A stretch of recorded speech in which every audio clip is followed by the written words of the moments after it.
power to initiate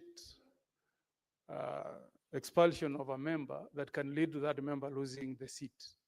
When that clause was deleted, I thought I will not in my lifetime see a party expel a member and that member loses her or his seat in parliament. Be that as it may, we welcome you, Senator, to this House. We have also created a record for the first time in the history of Parliament. I've seen a situation where members are. Senator Roba.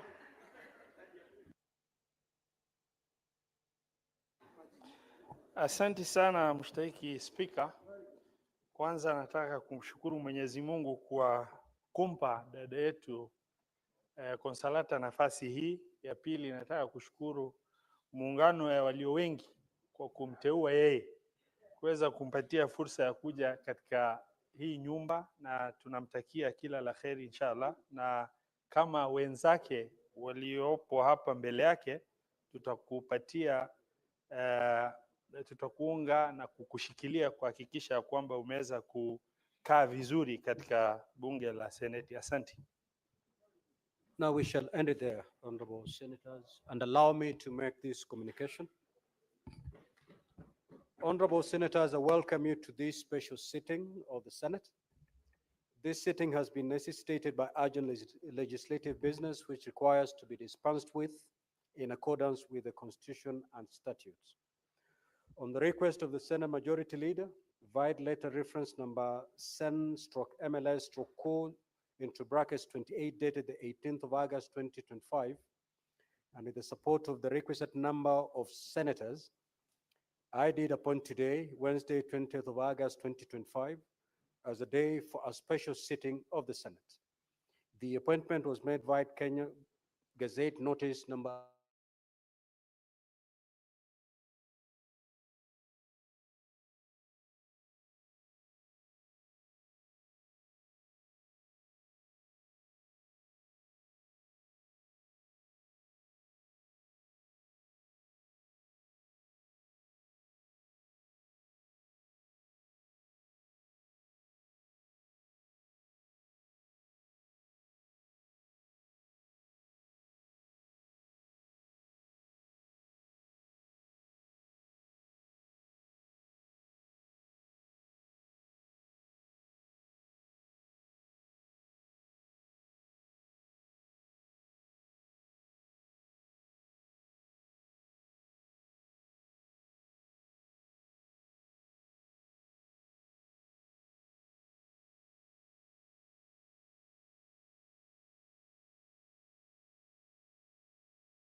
the Senate during the special sitting, following which the Senate shall stand adjourned until Tuesday, 9th September 2025 at 2:30 p.m. pursuant to the Senate calendar. I thank you. Next order. Order number 3, messages.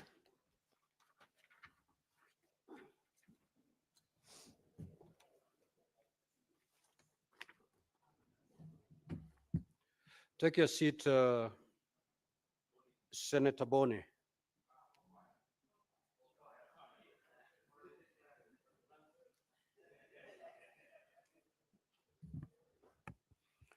Now, honorable senators, I wish to report to the Senate that I have, pursuant to Standing Order 48.3, received a message from the Speaker of the County Assembly of Kericho regarding a resolution of the County Assembly of Kericho for the proposed removal from office by impeachment of Honorable Dr. Erick Mutai, Governor of Kericho County, pursuant to Article 181(1)(a), (b), and (c) of the Constitution, as read together with Section 33 of the County Governments Act and Standing Order 7013(a) of the County Assembly of Kericho. The message, which was conveyed to the Speaker of the Senate via the letter reference KCA/SP/3 Volume 1 into brackets 39, dated Friday, 15th of August 2025, signed by the Speaker of the County Assembly of Kericho and received in my office on Monday, 18th of August 2025, listed the following grounds of impeachment against the governor. 1, gross violation of the Constitution and other laws. Allegation number 1, misappropriation and misallocation of county finances. The particulars of this allegation are that the governor engaged in various acts of gross violation of Articles 10, 183, and 201 of the Constitution, Section 102 and 109 of the Public Finance Management Act, Cap 41(2)(a), and the provisions of the Kericho County Rating Act number 5 of 2029 by doing the following. A, authorizing the misappropriation and misallocation of county finances through fictitious payments for goods, services, and works which were never delivered or only particular or partially done, totaling to 85,704,522.90.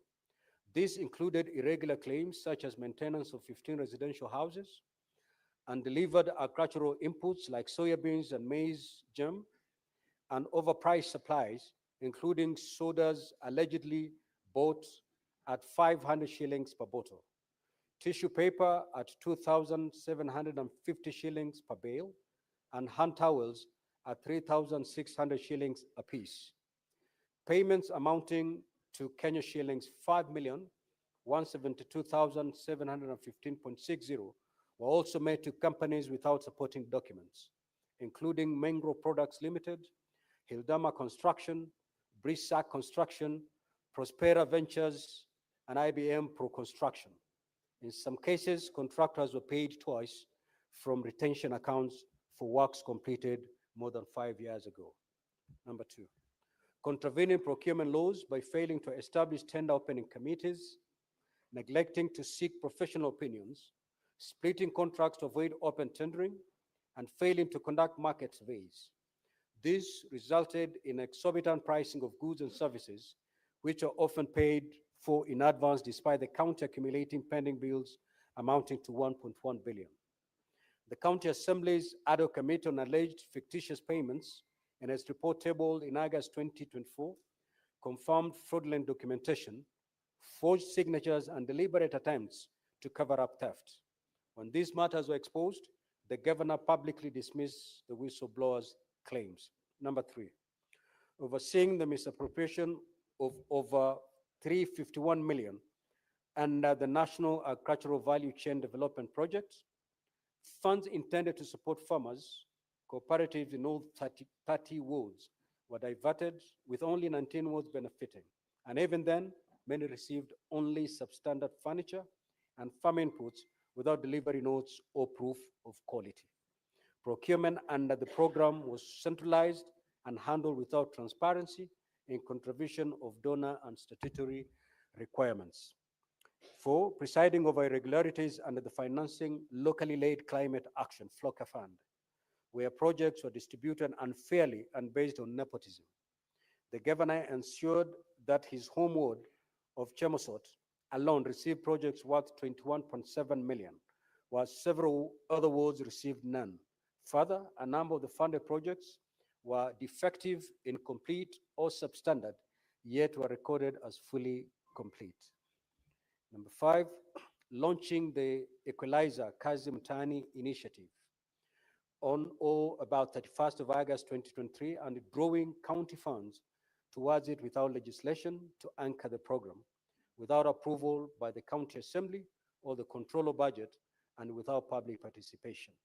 A total of Kenya shillings 39 million was irregularly spent under this initiative without proper tendering, local service orders, or delivery of services. The Assembly's ad hoc committee report, which exposed these violations, was deliberately ignored by the governor. Number 6, misappropriation of funds under strategic intervention projects, SIPs. For example, in the case of the upgrading of Cognac dispensary at a health center to a health center, where the contractor was paid over 8.5 million, despite no works having been undertaken, contrary to reports submitted to the Assembly. Number 7, coercing county executive committee members and chief officers to divert funds from the departmental allocations to the personal use, channeled through his personal assistants. The governor has presided over glaring procurement irregularities, including irregular tender awards, inflated contracts, and fraudulent implementation of county programs. These matters have been consistently flagged in successive Auditor General's reports as evidence of massive theft of public funds. And number 8, misusing county emergency funds to compensate victims of the Londiani accident, thereby covering up for donations that have been raised by the public but were misappropriated by committee constituted by the governor. Allegation number 2, misappropriation and or abating misappropriation of public raised funds. The particulars of this allegation are that the governor, on various days between 4th and 9th of July 2023, violated the provisions of Article 10, 73, and 75 of the Constitution, and Section 29 and 39 of the Leadership and Integrity Act by doing the following. 1, overseeing misappropriation of funds raised for the victims of the horrendous Londiani Junction accident tragedy, in which over 9 million of public raised funds were lost, and reneging on his undertaking to implement the report of the County Assembly Ad hoc Committee formed to probe misappropriation of the funds meant for the victims of the accident. Number 2, being personally and directly complicit in the flawed award of direct tenders for service providers during the fundraiser and requiem mass of the victims of the accident. Number 3, failing to ensure that decision-making in the executive office of the county governor is not influenced by corruption, nepotism, and other callous and improper motives, hence failure to exercise objectivity and impartiality, thus violating Article 732B of the Constitution of Kenya. Number 2, abuse of office. Allegation number 1, illegal appointments, unlawful dismissal and transfers, and usurpation of constitutional and statutory functions of county public service.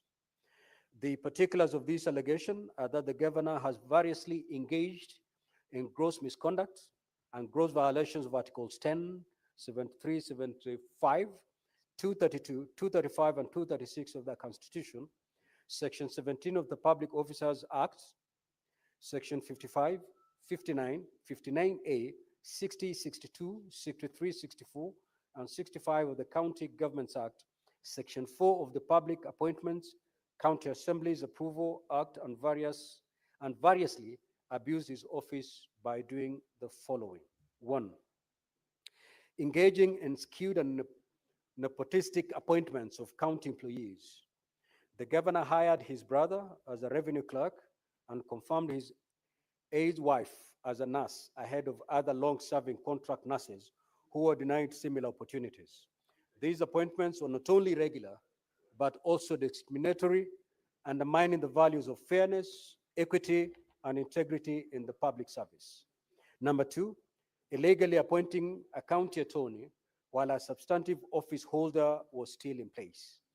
This irregular appointment was challenged before the Employment and Labor Relations Court, which declared it unlawful, unprocedural, and unconstitutional, and further ordered the governor personally to pay costs of Kenya shillings 2 million. Number three, politicizing public recruitment by causing the advertisement of vacancies for doctors, nurses, and ECD teachers, despite knowing that the county had no financial capacity to hire such staff. The process was later abandoned. Number four, irregularly deploying health staff without any consultation with or authority of the County Public Service Board, creating confusion and disruption in the delivery of health services.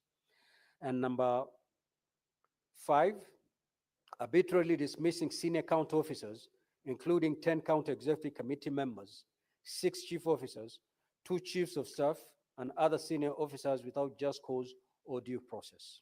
Allegation number 2, subversion, discrediting, and impeding of the oversight role of the county assembly. The particulars of this allegation are that the governor on 3rd of September 2024 engaged in gross misconduct and grossly violated the provisions of Article 10, 73, 75, and 174 and 185, 3 of the Constitution, and abused his office by writing to the Speaker, purporting to direct the Speaker on, inter alia, the timelines the Speaker should give the chief officers who were summoned by the Assembly for questioning in exercise of the Assembly's oversight mandate. Number 3, gross misconduct. The particulars of this allegation are that the governor has repeatedly engaged in gross misconduct and gross violation of the provisions of Articles 10, 73, and 75 of the Constitution and Sections 29 and 34 of the Leadership and Integrity Act by doing the following. 1, leading an illegal land invasion and acting in contempt of court immediately after assuming office. The governor led a mob to invade private property belonging to Mr. Josiah Kiplagat Kogu in Kericho town, tearing its fence, and designating it as a county dump site. This was done without the consent of the owner, without approval of the National Environment Management Authority, without gazettement by the county, and in defiance of subsisting court order. These actions amounted to contempt of court, blatant disregard for the rule of law, and exposed the county to damages and costs. Number 2, engaging in persistent bullying, intimidation, and harassment of county staff, thereby creating a toxic environment. The governor coerced officers, dismissed them arbitrarily without due process, and denied them the right to fair administrative action and hearing as guaranteed under Articles 41, 47, and 50 of the Constitution. Officers who did not conform to his directives were targeted, resulting in fear, despondency, and dysfunction within the County Public Service Board. Number 3, persistently using divisive, abusive, and unbecoming language in the conduct of his duties, contrary to the Leadership and Integrity Act. Such conduct has brought dishonor and disrepute to the office of the governor and undermined the values of Chapter 6 of the Constitution, which demands that state officers uphold integrity, dignity, respect for the people, and honor in the public service. Now, honorable senators, annexed to the letter convening the decision of the County Assembly were the following documents. 1, copy of approved notice of motion dated 6th of August 2025, laid on the table of the Assembly on Wednesday 6th August 2025, afternoon sitting. Number 2, certified copy of a list of members with signatures in support of a motion for removal of the Kericho County Governor by impeachment dated 6th of August 2025.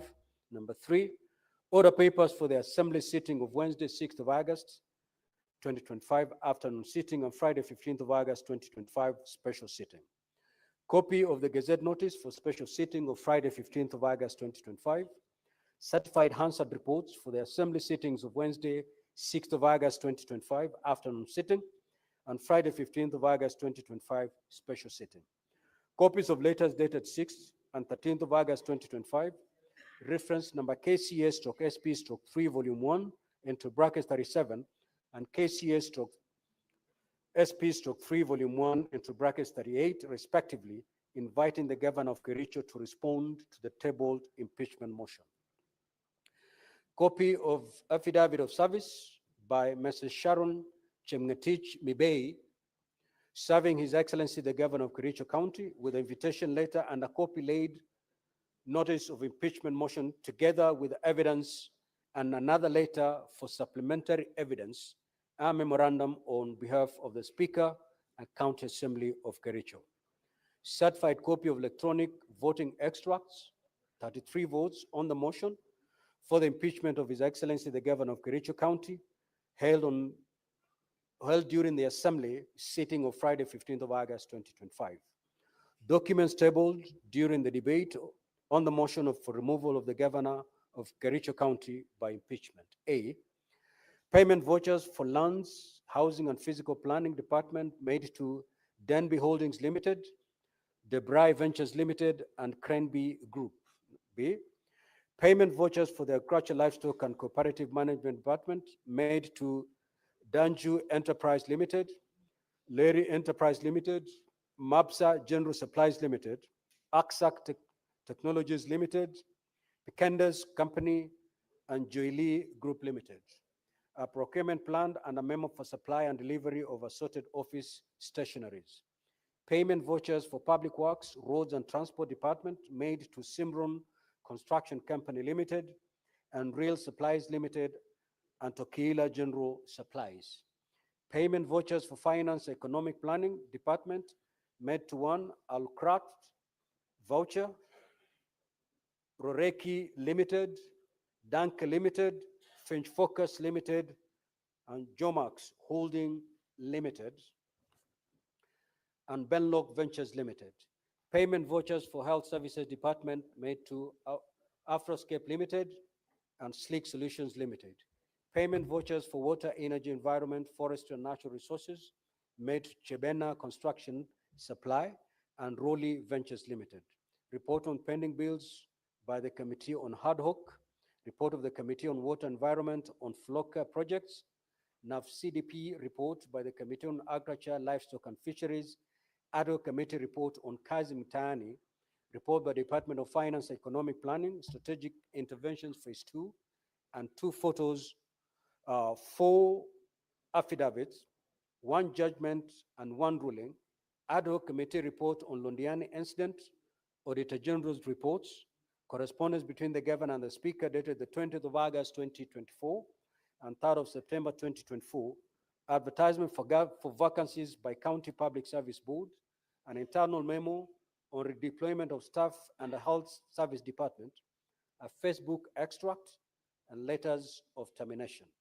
Ad Hoc Committee report on alleged fictitious payment, voucher for Mengro Products Limited, retention, other companies that are paid retention money, evidence of public participation as follows: an extract of standard newspaper advertisement for public participation on notice of motion for removal of Dr. Erick Mutai, Governor of County Government of Kericho, by impeachment. 2, a scanned memorandum and submissions received in response to the notice of motion for removal of Dr. Erick Mutai as Governor of Kericho County.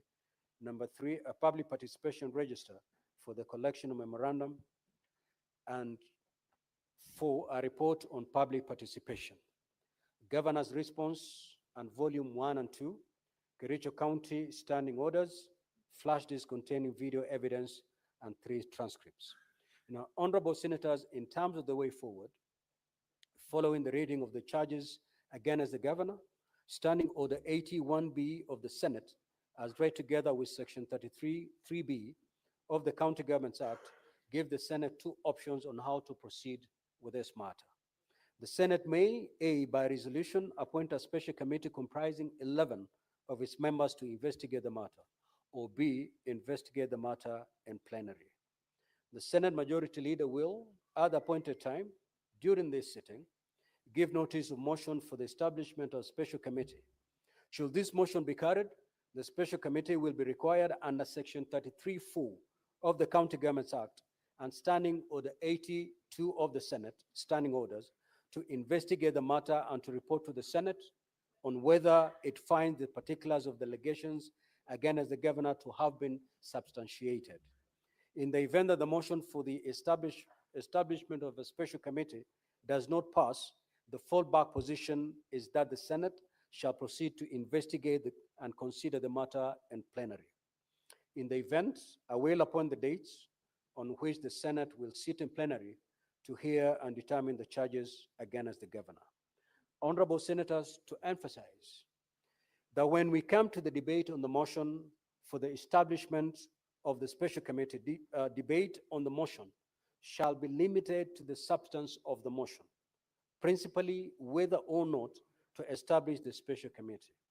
It shall not be a debate on the substance of the impeachment or its merits, propriety, prudence, or even constitutionality or legality of the process that have preceded the submission of this matter to the Senate. It is therefore not permissible to deviate to any issues other than that motion before the Senate. In the meantime, and during the pendency of this impeachment process in the Senate, I wish to caution honorable senators to refrain from publicly commenting on the merits or demerits of the impeachment motion before the Senate. Doing so would amount to anticipation of debate, which is an infringement of Standing Order 99 of the Senate standing orders. Accordingly, it shall be out of order within the meaning of Standing Order 122 for any senator to make comments, whether written or spoken, relating to the conduct of the governor or the impeachment process outside the confines of the impeachment proceedings, as such comments may prejudice the fair and just outcome of this process. Honorable Senators, during this 13th Parliament, the Senate has dealt with 8 impeachment proceedings, 2 of which were considered by the special committees and 6 by the Senate sitting in plenary, including one involving a deputy president. Notably, this will be the second time the Senate will be considering proceedings against the said governor. It is important that we draw on the best practices established in previous proceedings as we deliberate on this particular matter. The Senate will be sitting as a quasi-judicial body and will conduct investigations into the alleged violation of the Constitution and the law, and thereafter make its determination on the matter. Let me remind you that the impeachment hearing is not just a procedural formality, but a critical process that plays a crucial role in upholding principles of democracy and good governance. This hearing is one of the Senate's most vital oversight functions and key responsibilities. I conclude by urging all honorable senators to exercise the highest level of responsibility on this particular matter. I thank you. Next order, clerk. Order number 4, petitions. Order number 5, papers. Order number 6, notices of motion. Senate Majority Leader. Mr. Speaker, sir, I rise to give notice of the following motion, which is the alteration of the Senate calendar for the 4th session, that notwithstanding the resolution of the Senate made on the 19th of February 2025, which is the approval of the Senate calendar pursuant to Standing Order number 32-4, the Senate resolves to extend the recess so as to resume regular sittings for part 4 of the 4th session, part 5 rather, sorry, of the 4th session on Tuesday, the 23rd of September 2025, and that the Senate calendar regular sessions for the 4th session 2025 be altered accordingly. Can I do the other motion, Speaker? Yes, proceed to give notice to that motion. This is notice of the second motion, Mr. Speaker, which is the establishment of a special committee to investigate the proposed removal from office by impeachment of Honorable Erick Mutai, the governor of Kericho County. that whereas pursuant to Article 181 of the Constitution and Section 33 of the County Governments Act, on Friday, the 15th of August 2025, the County Assembly of Kericho County approved a motion for the removal from office by impeachment of Honorable Erick Mutai, Governor for Kericho County. Order, honorable senators. Kindly hear the majority leader in silence. Proceed, majority leader. And further, whereas by letter reference KCA SP/3 volume 139, dated Friday 15th August 2025, received in the office of the Speaker of the Senate on Monday 18th 2025, the Speaker of the County Assembly of Kericho informed the Speaker of the Senate of the approval of the motion by the County Assembly and further forwarded to the Speaker of the Senate documents in evidence of the proceedings of the Assembly. And whereas pursuant to Section 33(3)(b) of the County Governments Act and Standing Order number 81(b)(1) of the Senate by resolution may appoint a special committee comprising 11 of its members to investigate the matter. Now, therefore, pursuant to Section 33(3)(b) of the County Governments Act and our own Standing Order number 81(b)(1), the Senate resolves to proceed on this matter by way of the establishment of a special committee to investigate the proposed removal from office by impeachment of Honorable Erick Mutai. Next order. Order number 7, questions and statements. Order number 8, motion, alteration of the Senate calendar for the 4th session. Majority leader. Mr. Speaker, I rise to move this motion. I beg to move the motion that notwithstanding the resolution of the Senate made on the 19th of February 2025, which is the approval of the Senate calendar pursuant to Standing Order number 32(4), the Senate resolves to extend recess so as to resume regular sittings of Part 5 of the 4th session on Tuesday, the 23rd of September 2025, and that the Senate calendar regular sessions for the 4th session 2025 be altered accordingly. Mr. Speaker, as you are aware, we are supposed to be on recess until the 7th of September. But given rise, because of the special matter that is before us as a House, recess has been interrupted, Mr. Speaker.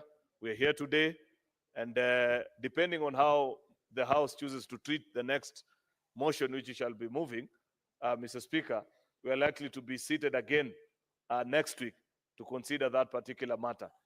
Having done that, Mr. Speaker, then it passes by way of common logic that the work which committee is intended to carry out in these 2 weeks will actually be greatly interfered with. Many people interpret, Mr. Speaker, that recess is a time to rest only, but recess is a time for work as well.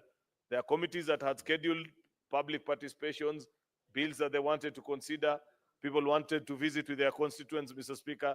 Therefore, in light of the fact that there has been a 2-week interruption, that is this week and next week, because you never know, Mr. Speaker, we have actually provided for the 3 days in the request that we made to you, because it has happened previously where in consideration of impeachment hearings, Mr. Speaker, we have sat up to as late as 3 a.m. and therefore, just out of the abundance of caution, Mr. Speaker, we normally request for 3 days.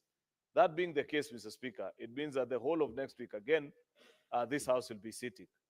And therefore, we sat at SBC this morning, deliberated, and felt that in the greater interest of the institution and the work that was to be carried out by members in these 2 weeks of recess, to further extend our recess by a further 2 weeks.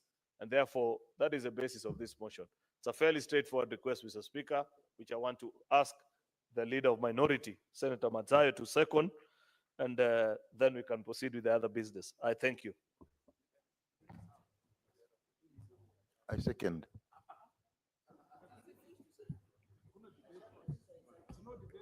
Now, honorable senators, I will now propose the question that notwithstanding the resolution of the Senate made on the 19th of February 2025, approval of the Senate calendar pursuant to Standing Order 32(4), the Senate resolves to extend the recess as to resume regular sittings of Part 4 of the 4th session on Tuesday, 23rd September 2025, and that the Senate calendar regular sessions of the fourth session 2025 be altered accordingly. Now, the floor is open for debate. With your concurrence, honorable senators, I may proceed to put the question. Very well. I will now proceed to put the question. The notwithstanding the resolution of the Senate made on the 19th of February 2025, approval of the Senate calendar pursuant to Standing Order 32-4, the Senate resolved to extend the recess so as to resume regular sitting for part 5 of the fourth session on Tuesday, 23rd September 2025, and that the Senate calendar regular sessions for the fourth session 2025 be altered accordingly. Will as many as of that opinion say aye? Will as many as of the contrary opinion say nay? The ayes have it. Next order.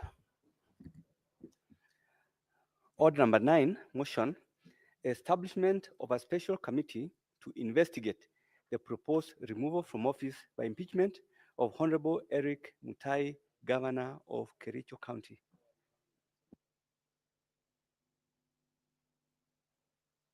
The majority leader.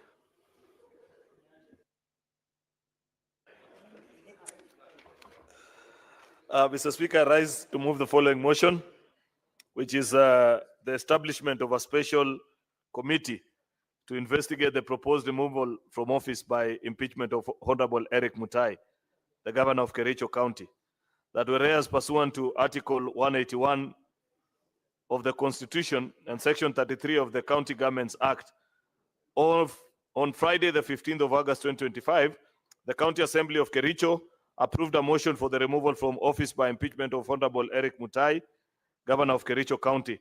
And further, whereas by letter reference KCEA/SP/3 volume 139 dated the Friday of 15th August 2025, received in the office of the Speaker of the Senate on the Monday, the 18th of August 2025, the Speaker of the County Assembly of Kericho informed the Speaker of the Senate of the approval of the motion by the County Assembly and further forwarded to the Speaker of the Senate documents in evidence of the proceedings of the Assembly.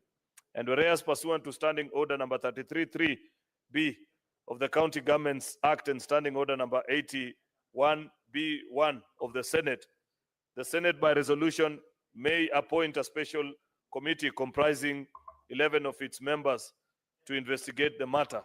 Now, therefore, pursuant to Section 33-3B of the County Governments Act and Standing Order number 81B1, the Senate resolves to proceed on this matter by way of establishment of a special committee to investigate the proposed removal from office by impeachment of Honorable Erick Mutai, Governor of Kericho County. Mr. Speaker, this is another procedure that members are now accustomed to, that every time we have an impeachment hearing, the House must make a decision whether to investigate by way of special select committee or by the plenary the matter that is before us. Mr. Speaker, I can already hear what people are saying, much as I'm not supposed to, including my good friend Senator Boni Alwale, who's asking me that in compliance with the conflicts of interest bill that is now a law to declare my interest in this matter. Mr. Speaker, I have no peculiar interest in this matter other than justice for the people of Kericho. Nothing else. Mr. Speaker, that is not a subject of debate at this point.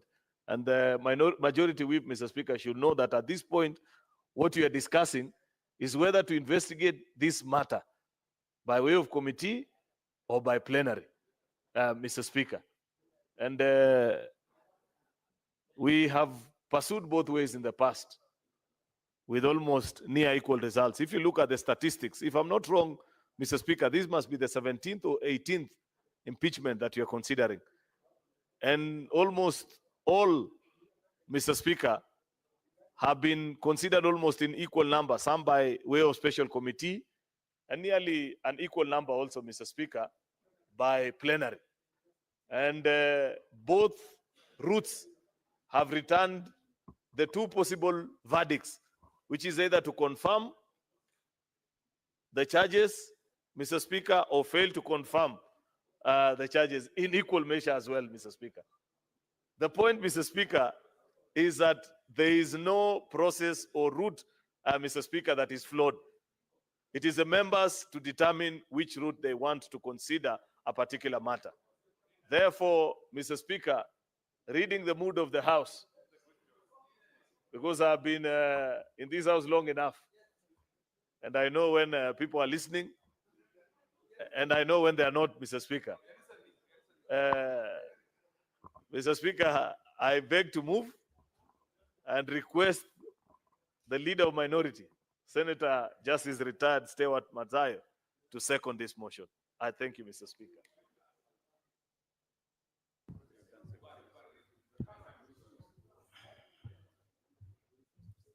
Asante Mstahiki Spika. Mimi nakataa.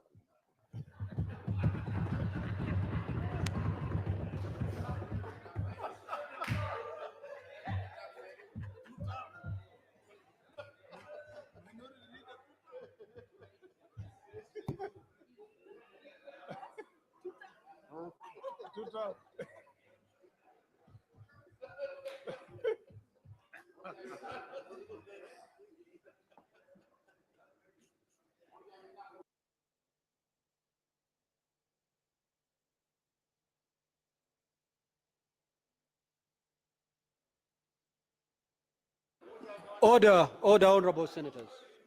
Order. Order. Senator Faki, you can only raise a point of order when a colleague is on their feet. Yes, what's your clarification that you're seeking? Honorable Speaker, thank you very much for this opportunity. The leader of the majority party has moved the motion, and the minority leader has negated or objected to the motion. So in our standing orders, can we really improve that maybe there is a recourse? Because maybe I'm not satisfied with this recusal or the refusal to second. So in our standing orders, I'm not talking to the speakers, to the senators. I'm addressing my time to the speaker, who is the end of this house. And if I was to talk to you not in this forum, I could have talked to you in other communities. So Honorable Speaker, is it possible that at some point, maybe we can change our standing orders also, maybe in a way that if the seconder is not ready to second the motion, so the motion die there, or maybe we can initiate another motion another day, that those who are ready to support the motion, Honorable Speaker, can be able to do it. It has happened several, Honorable Speaker. Order, Honorable Senator. Conclude, Honorable Senator Fomeru. Kindly conclude your intervention. So, Honorable Speaker, is it possible that we can have another option?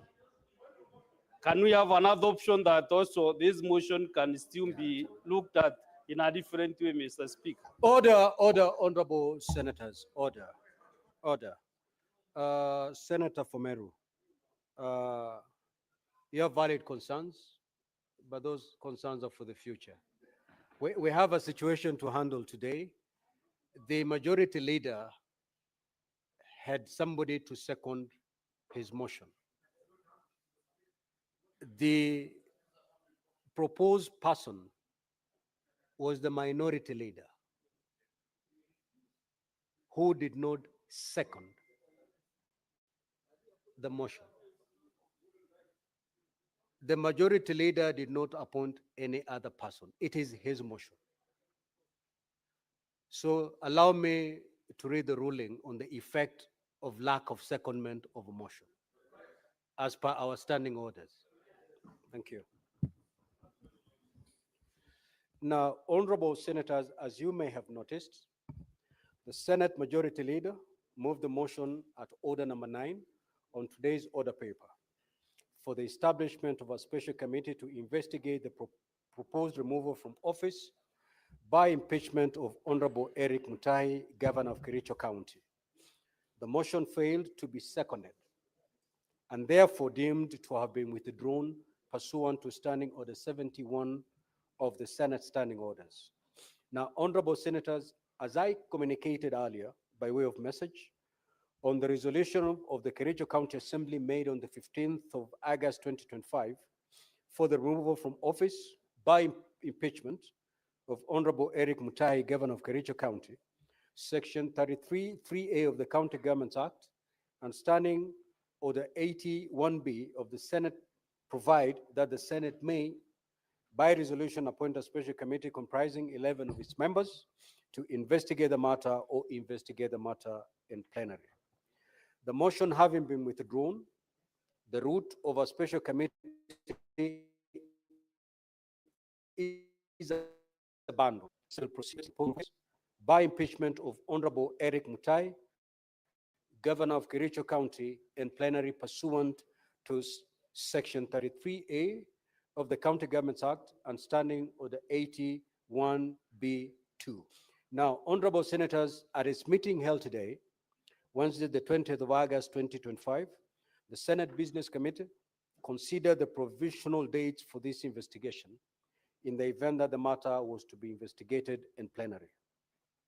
In line with the schedule of activities for an impeachment hearing in plenary, I hereby give the following directions.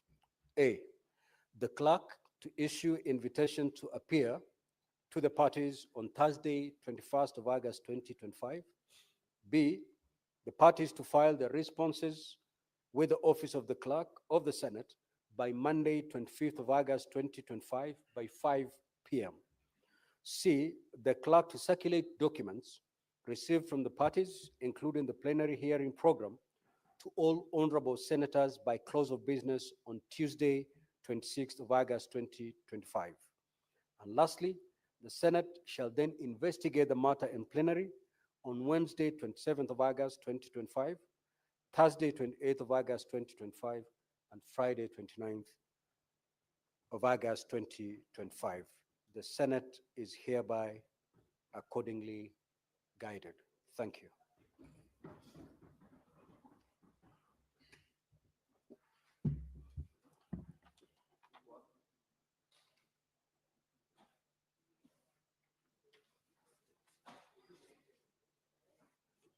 Let me read.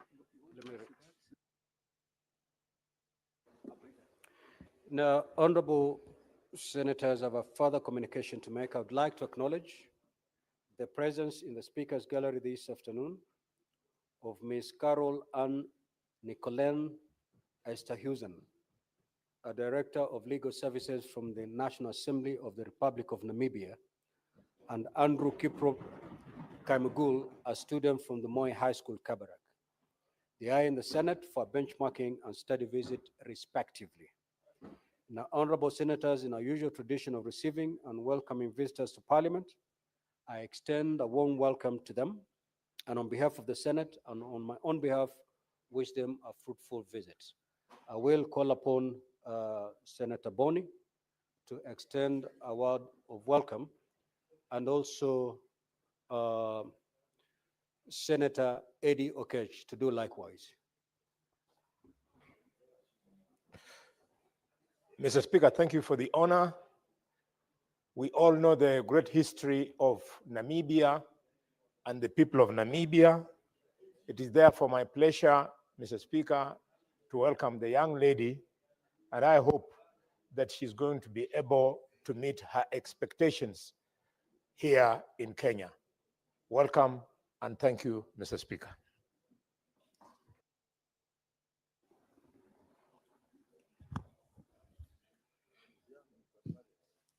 Mr. Speaker, I want to thank you for giving me this opportunity to also welcome the delegate from Namibia. I had the chance to visit that country when I was studying in South Africa in my high school days at the African Leadership Academy.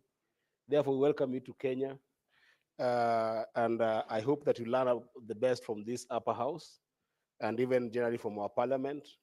And to the students from Moi Kabarak as well, this is the house that deals with a lot of issues with regard to money and resources that come to our counties and everything to do with devolution.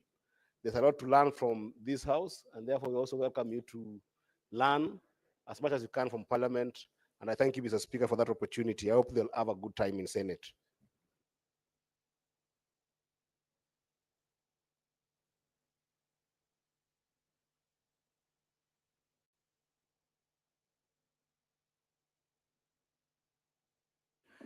Now, honorable senators, I have another communication to make.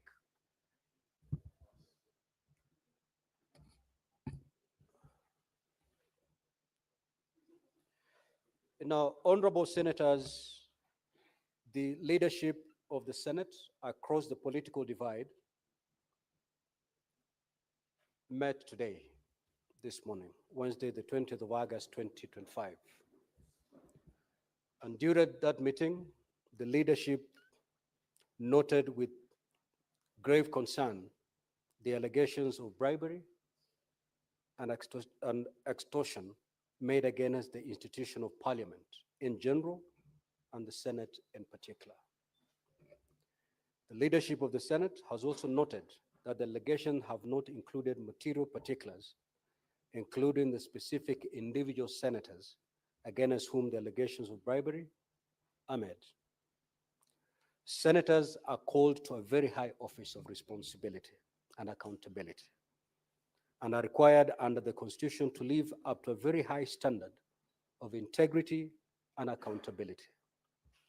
This is the thrust of a number of provisions of the Constitution, including Articles 1, Sub-Article 3, and Articles 10, as well as Chapter 6 of the Leadership and Integrity of State Officers. Senators take and subscribe to an oath of office to obey, respect, uphold, preserve, protect, and defend the Constitution. It follows, therefore, that allegations of bribery and extortion made against senators merit the most urgent and deliberate action and intervention. Honorable senators, to fight corruption requires a systematic and integrated approach in which all organs of the government collaborate and cooperate to the extent of their respective spheres. To this end, while there exist constitutional and statutory agencies for preventing, detecting, and prosecuting corrupt acts, and while the judiciary adjudicates on such matters, the legislature too has robust mechanisms for addressing the vice.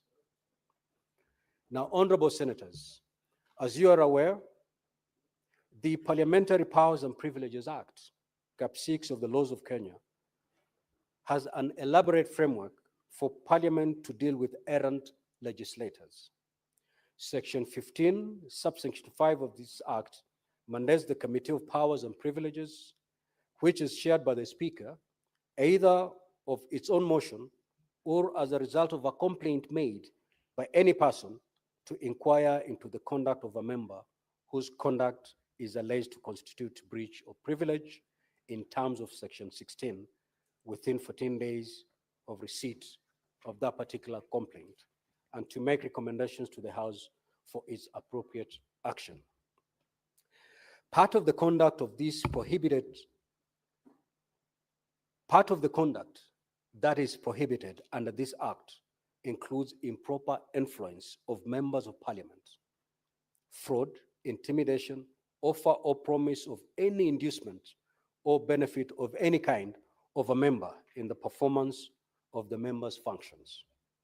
It is prohibited for members to solicit, receive, or accept any fee, compensation, gift, reward, favor, or benefit of any kind for undertaking or for going to undertake their functions. Honorable senators, for the Senate to invoke this framework, it is most helpful that the information available to the executive and other organs and agencies or other persons is shared with the Senate.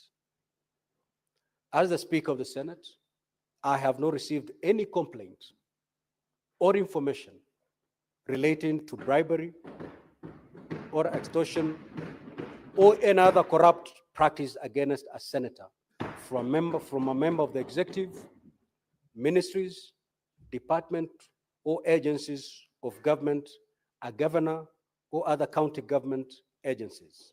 If I do receive such complaint, I am obligated and I will take the necessary stern action without delay. Now, honorable senators,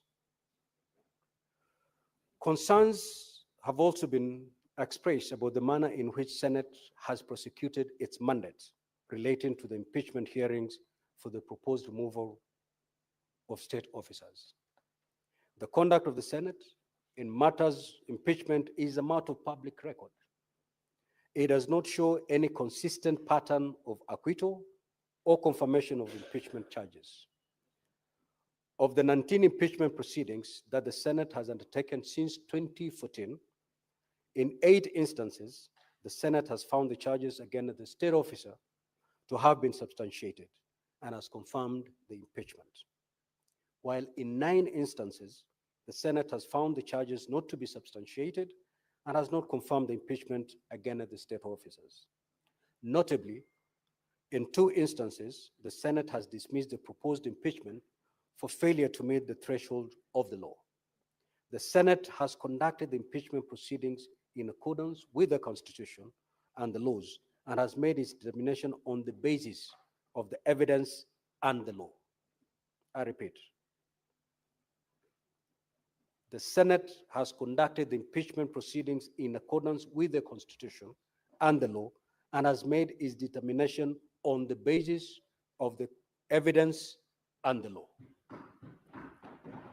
In respect,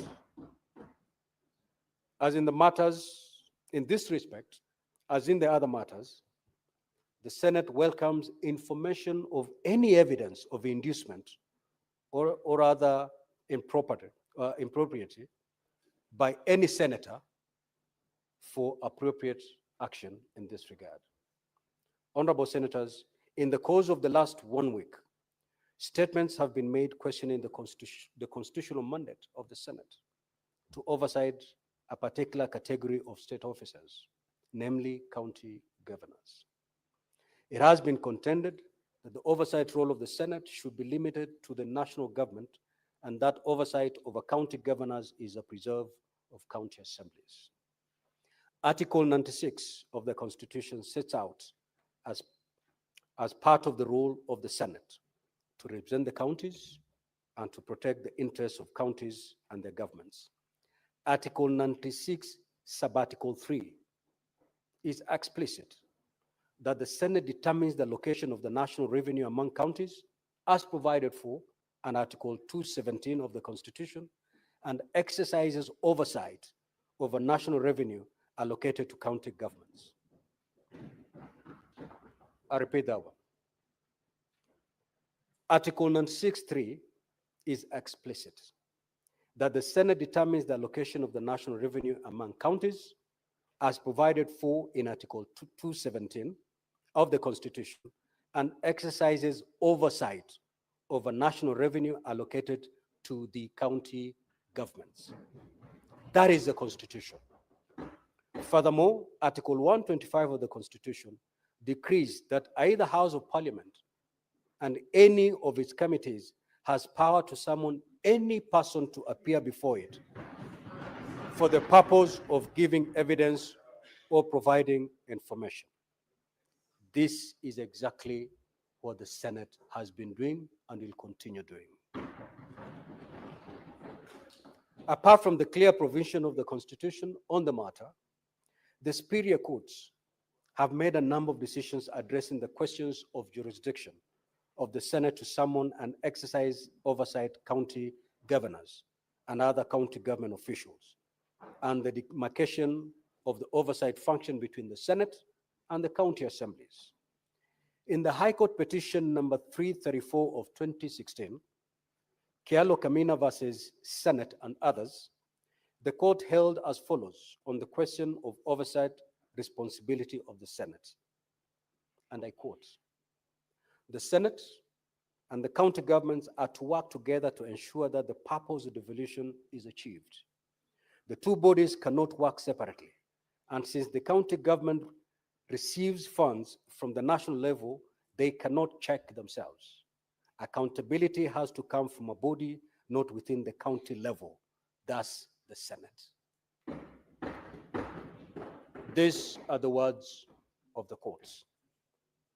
The Supreme Court in petition number 24 of 2019 between the Senate and the Council of Governors and others, while also considering the issue of the mandate of the Senate, the court stated as follows, and I quote, "The purpose of the Constitution is to entrench good governance, the rule of law, accountability, transparency, and prudent management of public finances at both levels of government. Such grand purpose cannot be served if either the Senate or county assemblies begin to develop centers of oversight influence. In this regard, the county assemblies provide the first tier of oversight, while the Senate provide the second and final tier of oversight. This is a pronouncement by the court. In the end, the Supreme Court held that in the performance of its oversight role over county revenue, the Senate has powers to summon county governors to answer any question or provide and requisite information. On this matter of the oversight jurisdiction of the Senate, therefore, the Senate cannot yield or concede. Unless the Constitution is amended, the constitutional mandate of the Senate is non-negotiable or discretionary. It is a solemn trust invested on the Senate, while the Senate will continue to discharge faithfully and without fear or favor. Now, honorable senators, let me conclude by making an impassioned plea to the executive, other agencies of government, county governments, and other persons that it is incumbent on all of us to protect the institution of the legislature, which is the cornerstone of democracy. Holding the legislature to account and requiring the highest standards of integrity is laudable, but it needs to be followed by collaborative action with the legislature itself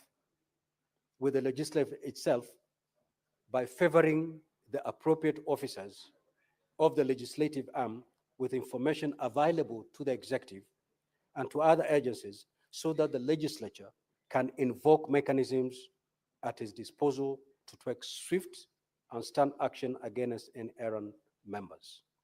The executive, as well as other agencies and all persons, should also support the Senate in its oversight role in defense of the devolved system of government, which our people so painstakingly weaved together for themselves in order to address the disparities and inequalities and other injustices of previous centralized constitutional order.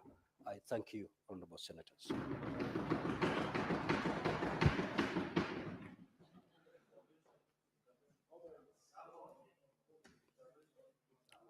Yes, honorable senators, I thought I was very elaborate in this communication.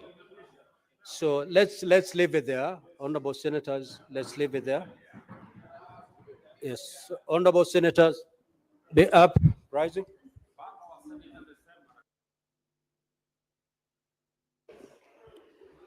Now, honorable senators, there being no other business on the order paper, the Senate stands adjourned until Wednesday, 27th of August, 2025 at 9:30 a.m.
You are watching Sound Candy Talk live.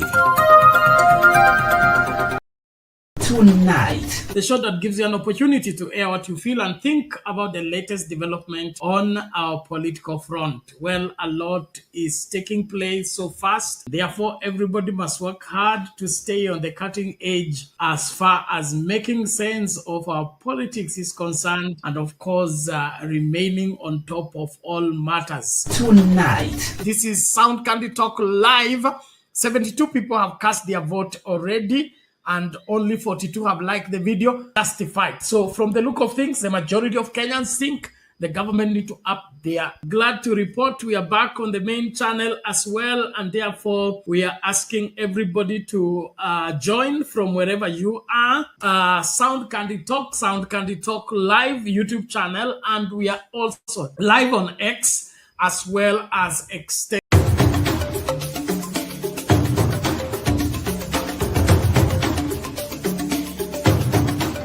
you are watching Sound Candy Talk live.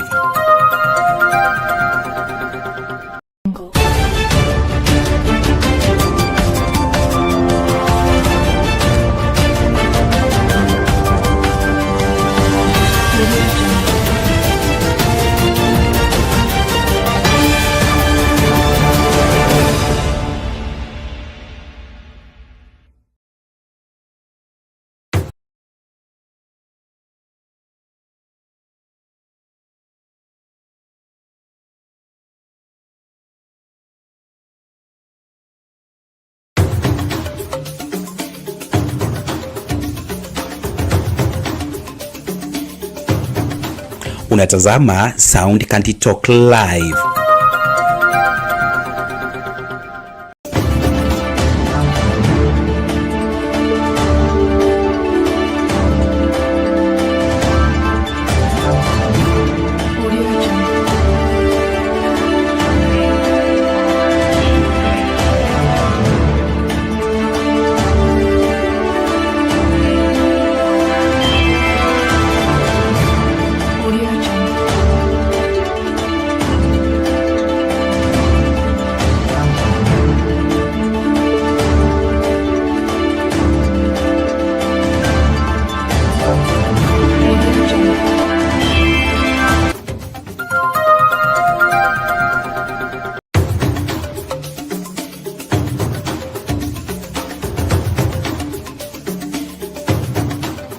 You are watching Sound Candy Talk live.